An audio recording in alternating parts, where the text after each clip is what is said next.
For today's video po ay fried rice naman po ang aking niluto. Dahil po nagsaing ako ng madami, so yung kalahati po nakain po ng plain rice na kasama ng ulam. So naisipan ko po yung kalahati na gawin na fried rice para po magkalasa at para po maging masarap. At kahit hindi na po samahan ng ulam ay masarap. At una po sa mantika ay pinirito ko po muna itong mga itlog. Habang pinipirito ko po itong mga itlog sa mantika ay hinahalo-halo ko po ito dahil para mabilis po itong maluto. Hindi ko po kailangan ng itlog na buo, kaya naman po okay lang po ito kahit po hindi buo. Then same pan po, naglagay po ako ng oil, garlic, and then niluto ko lang po ng half cook ang garlic. Pagkatapos ko pong maluto ng half cook, naglagay po ako ng maliliit na mga hipon. Hinayaan ko lang pong maluto ang mga hipon at nang maluto na po ang mga hipon ay naglagay po ako ng celery.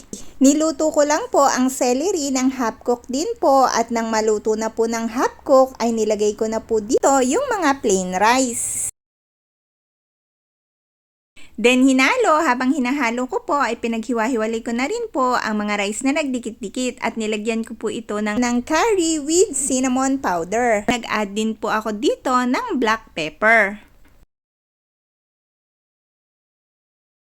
Pagkatapos ko pong mailagay ang black pepper ay hinalo ko lang po ang mga ito para mag-combine po ang mga ingredients. Then nilagay ko naman po dito yung mga pinirito kong itlog kanina. At naglagay din po ako dito ng patis. Imbis po na asin ang ilagay ko ay patis po ang aking nilagay. Hinalo ko po ulit para mag-combine po yung mga itlog at patis sa iba pang mga ingredients. Katapos ko pong haluin at nag-combine po ang mga ingredients ay hinayaan ko lang po itong maluto at pagkalipas po ng mga ilang minuto ay nag-combine well na po ang mga ingredients kaya po itong rice ay medyo nag-light yellow na po ang kulay at tinikman ko na din po ito ay tamang-tama na po ang lasa. Ready na po ang sinangag na masarap at malasa. Kahit hindi mo na po samahan ng ulam ay sigurado pong malasa. Kaya parang naglagay ka na rin po ng ulam.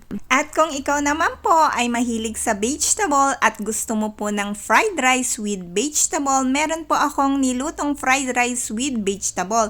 Punta ka lang po sa aking channel at hanapin mo lang po doon yung fried rice with vegetable. Marami ka din pong matututunan sa aking channel dahil po meron akong mga tutorial about sa pangnegosyo recipe at meron din po akong mga videos about po sa mga healthy foods na dapat nating kainin at kung ano po ang mga benefits at maidudulot nito sa ating katawan. Visit my channel po sa long and short videos at sigurado po akong marami kang matututunan. Sana po ay nagustuhan mo itong sinangag na niluto ko for today at sana din po ay may natutunan ka. Thanks for watching!